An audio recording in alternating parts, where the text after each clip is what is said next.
during the king mackerel tournament, you can't find bait this size usually. You usually got to work all day to get good size bait. I'll throw him back in. Pretty bait. All right. Oh, go get him, Tiger. Hello everyone and welcome to our program. I'm Captain Mark Noble. We're offshore fishing today off the coast of Georgia. We're out here at the tower known as M1R1. God, it looks great today. There's a bunch of bait around the tower and the water is just blue as it can be. Got a great friend of mine again with me. And I know you've seen him on some of the other shows, Captain Gary Altman. Hey, we got Gary out of the backwater today. You know, Gary does a lot of trout fishing. It's been a while since Gary's been out here on the in the big water out here in the ocean. And I think Gary's looking forward to getting back out here on it. Hey, we got a great show in store for you today.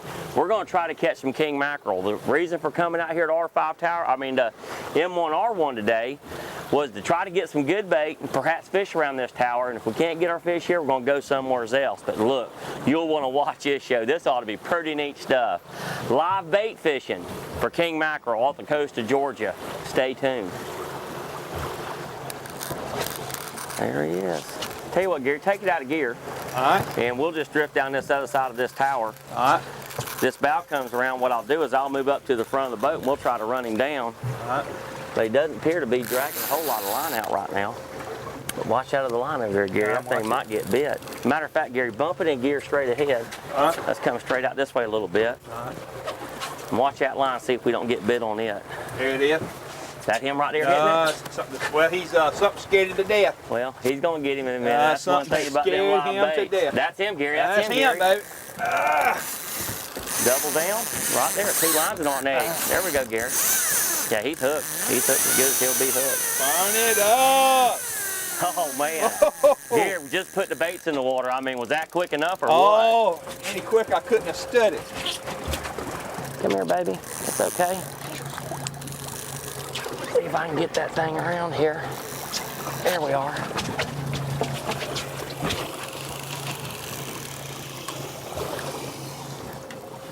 What I'm going to do, I got that one sitting right there, and there's a cobia right here beside the boat.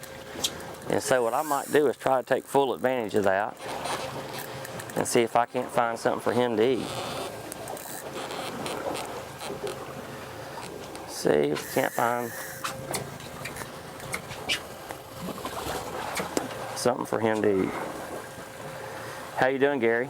I'm doing pretty good.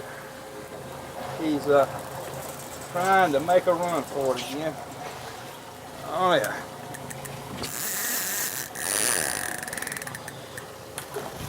I can see my fish down there, it looks like. Gary, it looks like I got a shark on mine. Shark? What it looks like. It is, that's a shark. And I know the fish we had up behind us a while ago was a cobia, but that is a shark, sure as the world. And that is not what I was wanting. And buddy, you don't think he didn't eat that. He put a eating on it. Current side. Well, I see color. Yeah, I see something. Does that look like a big old barracuda? It looks like it's got bars on it.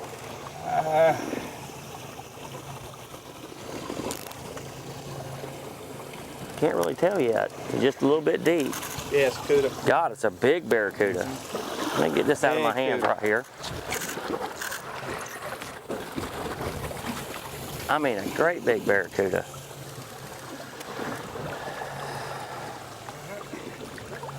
God almighty, Gary. I'd say that old bull was hungry right there. Look at that. Easy, son. It's okay. It's okay. There is a barracuda for you. Look at that. The hook's done her job, and look at the teeth on that rascal. Here, if you want to, just clip that hook off right there. Pull that one out and clip the other one out. Yeah, don't pull on him too hard. He might go to flipping on me. Yeah. Look at there. There's a nice cuda, and you can expect to see these many times. They'll come out here and wear the kingfish out, but look at there. 2 baits in the water, fish on right away. Nice barracuda and a shark. Let's pull around back up there and see if we can't get another one.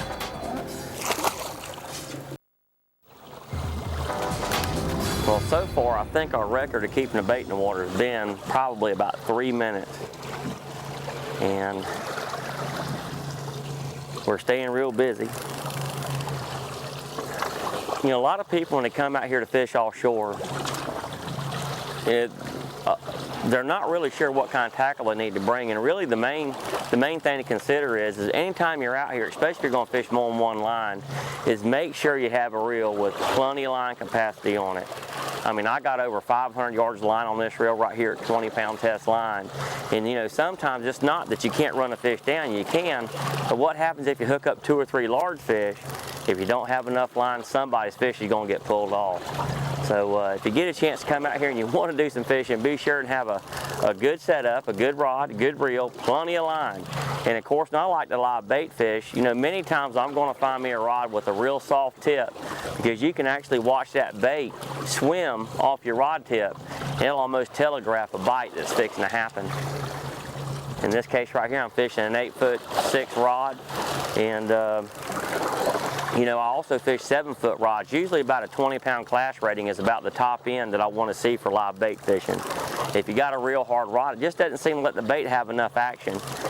And that little bit extra action, a lot of times when the bait takes off, makes a big difference. High vis line, I'll tip it with fluorocarbon many times, unless I get bit off a bunch and don't have time to re-tip it with fluorocarbon. But high vis line allows you to instantly tell if your lines are crossing, and the sooner the better.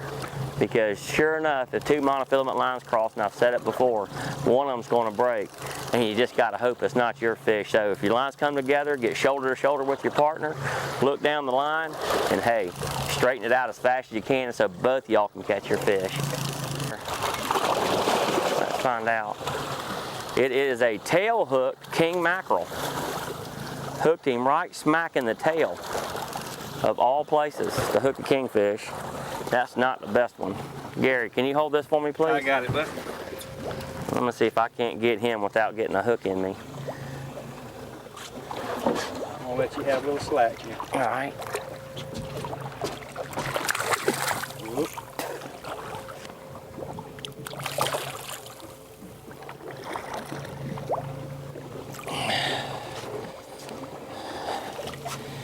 There he is.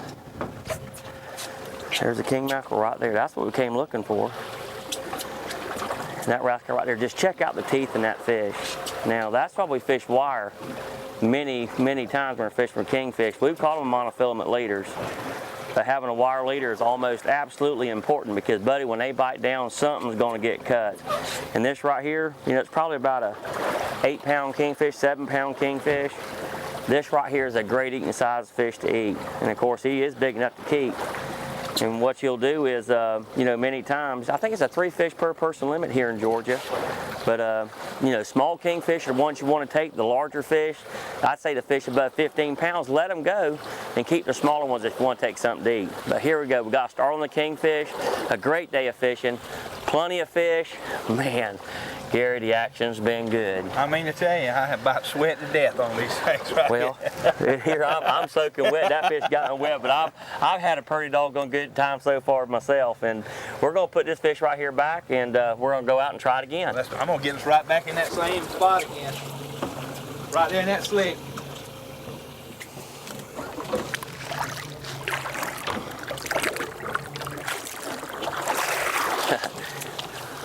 Old Mr. Kingfish.